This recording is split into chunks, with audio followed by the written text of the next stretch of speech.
setiap warga negara bersamaan kedudukannya di dalam hukum. Inilah yang disebut dengan prinsip equality before the law. Sehingga jika terbukti ada kejahatan dan pelanggaran hukum yang dilakukan oleh seorang warga negara Indonesia, mestilah hukum itu ditegakkan. Siapapun dia, apakah dia itu presiden, menteri, anggota DPR, gubernur, bupati dan wali kota, anggota Polri, jaksa, hakim, anggota KPK, anggota TNI, wartawan, dan siapapun. Persamaan kedudukannya dalam hukum, equality before the law.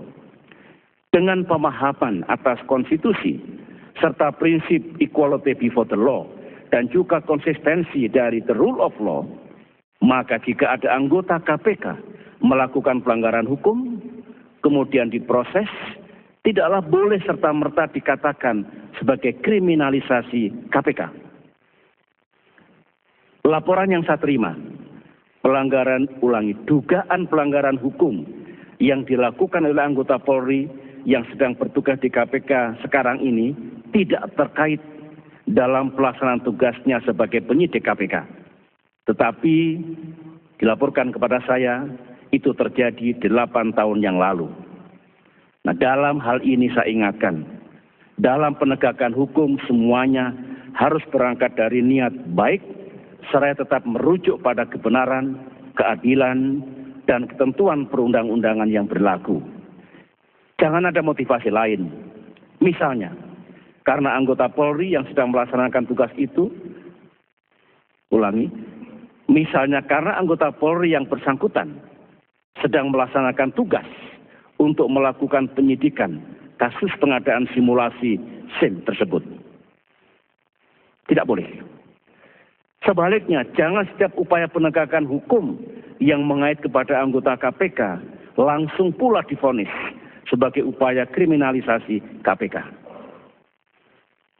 Namun demikian, menurut pandangan saya, adalah sangat tidak tepat jika ada tindakan untuk memproses Komisaris Polisi Novel Baswedan atas dugaan pelanggaran hukum yang dilakukan 8 tahun yang lalu itu, sekarang ini.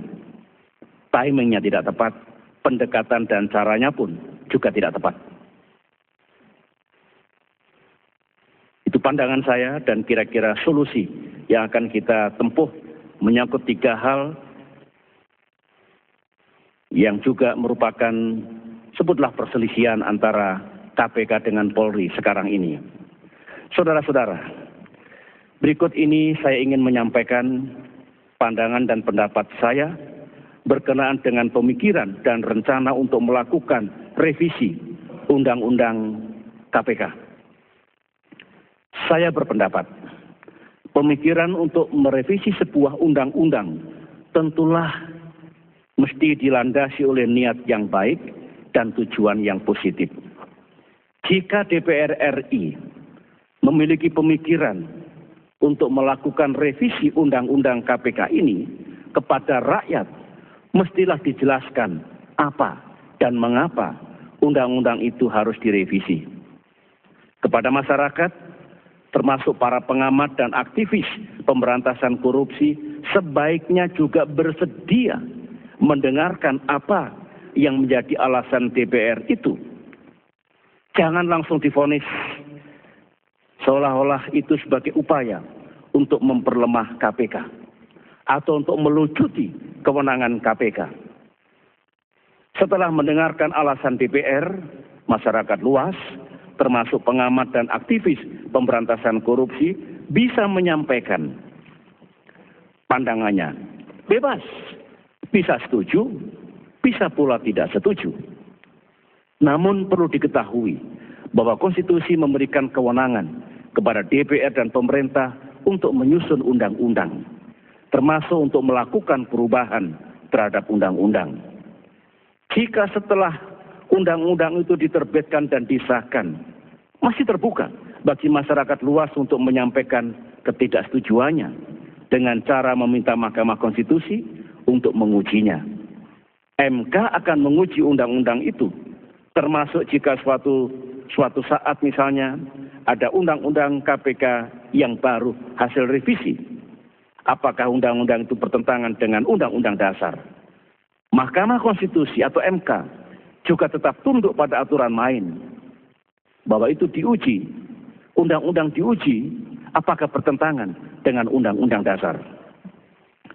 Saudara-saudara, sehubungan dengan itu semua, pandangan dan pendapat saya terhadap keinginan DPR RI untuk melakukan revisi Undang-Undang KPK adalah sebagai berikut. Prinsip dan posisi dasar saya tetap sama dengan yang saya sampaikan pada tahun 2009. Ketika waktu itu juga ada wacana menyangkut peran dan kewenangan KPK, yaitu saya tidak setuju dan menolak setiap upaya untuk memperlemah KPK. Saat ini saya tidak tahu seperti apa konsep DPR untuk merevisi Undang-Undang KPK itu. Apakah sungguh untuk memperkuat KPK sehingga lebih efektif dalam menjalankan tugasnya? Jika ternyata revisi itu untuk memperkuat KPK dan membuat KPK lebih efektif dalam melaksanakan tugas-tugasnya, tentu saya sesuai dengan ketentuan undang-undang pada posisi yang siap untuk membahasnya.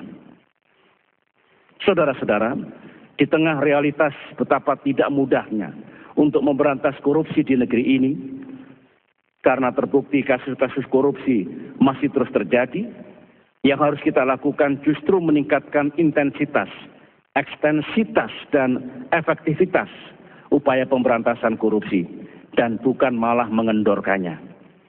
Di satu sisi kita masih sangat berharap kepada KPK untuk menjadi motor pemberantasan korupsi. Di sisi lain, kita juga harus memberikan kepercayaan dan memberdayakan lembaga penegak hukum lain seperti Polri dan Kejaksaan, karena mereka juga menjalankan amanah konstitusi dan amanah undang-undang.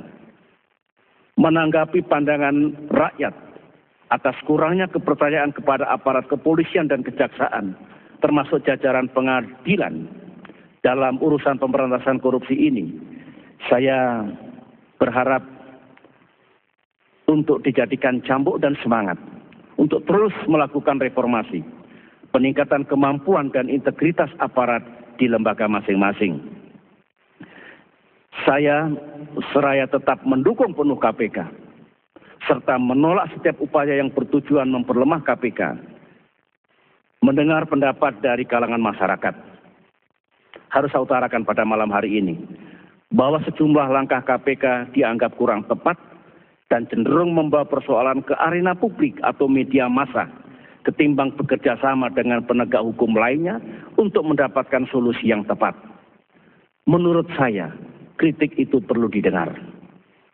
Ada kalanya kritik itu benar, dan jika didengar akan justru lebih meningkatkan kinerja KPK yang sudah sangat baik dewasa ini. Sebagaimana yang saya sampaikan dalam pidato kenegaraan saya pada tanggal 16 Agustus 2012 yang lalu di hadapan sidang bersama DPR dan DPD, saya ingin menyampaikan lagi ucapan terima kasih dan penghargaan saya kepada KPK. Sekaligus harapan saya agar semua jajaran penegak hukum melakukan sinergi dan kerjasama yang baik dan tidak bersaing secara tidak sehat. Dengan prinsip semua bekerja keras untuk menangani kasus-kasus korupsi dan bukan menghambat atau menutupinya. Banyak yang telah kita capai di negeri ini, saudara-saudara, seperti perekonomian nasional yang tumbuh dengan baik, termasuk peningkatan penerimaan dan pembelanjaan negara yang sangat signifikan. Marilah momentum sejarah ini tidak kita sia-siakan. Dan jangan sampai aset dan keuangan negara yang dengan susah payah dapat kita tingkatkan ini harus bocor atau dicuri oleh para koruptor di negeri ini. Kembali kepada isu revisi Undang-Undang KPK. Dengan memperhatikan perkembangan situasi di tanah air, menurut pendapat saya, lebih baik kita meningkatkan upaya pemberantasan korupsi, serta meningkatkan sinergi di antara lembaga pemberantas korupsi, agar lebih berhasil lagi upaya nasional kita untuk memberantas korupsi daripada perhatian, energi, dan waktu kita terkuras untuk melakukan revisi Undang-Undang KPK.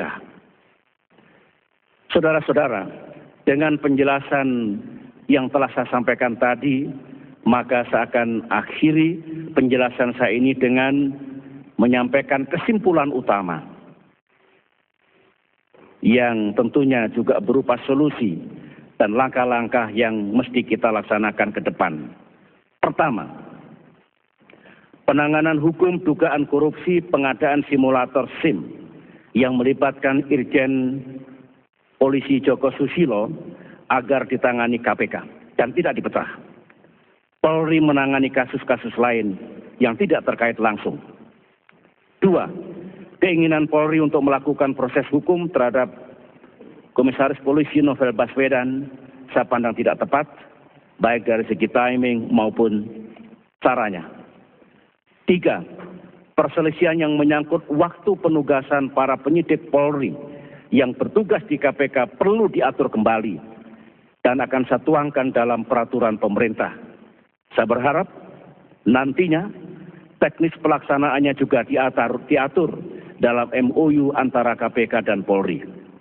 Keempat, pemikiran dan rencana revisi Undang-Undang KPK sepanjang untuk memperkuat dan tidak untuk memperlemah KPK sebenarnya dimungkinkan.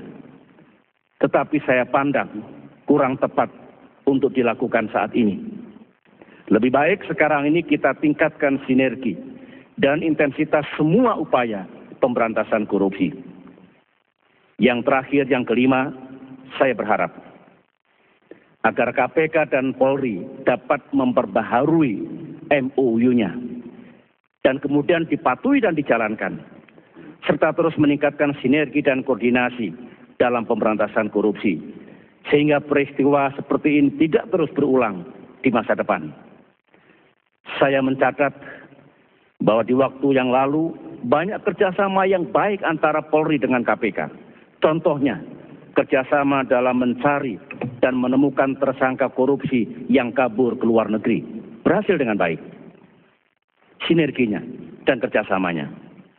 Sementara Polri juga mencatat prestasi di banyak bidang.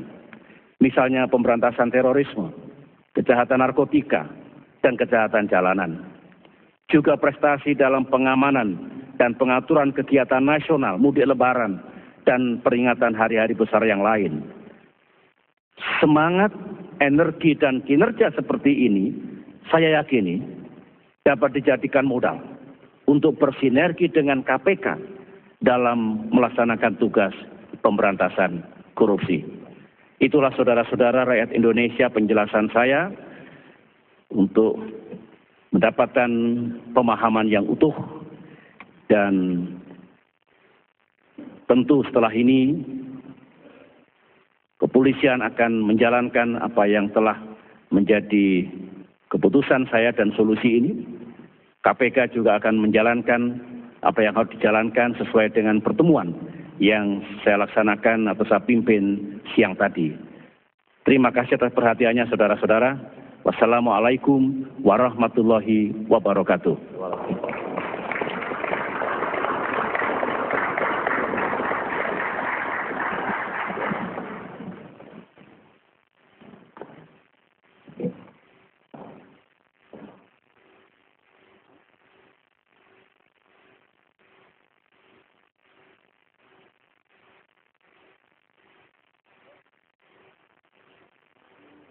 Pemirsa, Anda baru saja mendengarkan pernyataan Presiden berkaitan dengan kisruh KPK Polri yang kita tahu sejak Jumat malam membuat publik Indonesia panas dingin, mengetahui dua lembaga yang berurusan dengan penegakan hukum terlibat dalam adu polemik, adu pernyataan yang membuat kita semua khawatir bagaimana nasib penegakan hukum terutama terhadap korupsi. Saya mengulangi kembali 5 pernyataan kesimpulan Presiden berkaitan dengan kisruh ini. Pertama, Presiden menyatakan bahwa penanganan kasus Joko Susilo dan kawan-kawan tentang simulator SIM ditangani oleh KPK. Sementara kasus lain yang berkaitan itu boleh ditangani oleh Polri. Kemudian penanganan kasus Novel Baswedan yang sekarang sedang rame ini dinyatakan oleh Presiden timingnya tidak tepat caranya tidak tepat. Sehingga hentikanlah itu. Yang ketiga, berkaitan dengan rencana penarikan penyidik Polri dari KPK, Presiden menyatakan hal ini perlu diatur kembali lewat peraturan pemerintah dan lewat MOU yang akan diperbarui. Kemudian berkaitan dengan revisi Undang-Undang KPK yang sekarang sedang ramai dibicarakan di Komisi 3 DPR RI, beliau menyatakan saat ini belum tepat. Yang harus diperhatikan adalah bagaimana cara bersinergi, bagaimana cara memastikan pemberdayaan kejaksaan dan Polri. Yang terakhir, Presiden menyatakan kalau terjadi kisruh, maka Polri dan KPK perlu memperbaharui kerjasamanya, MOU-nya, sehingga tidak ada pengulangan kisruh serupa, cicak dan buaya, atau hal-hal yang membuat hubungan antara dua lembaga ini tidak mesra.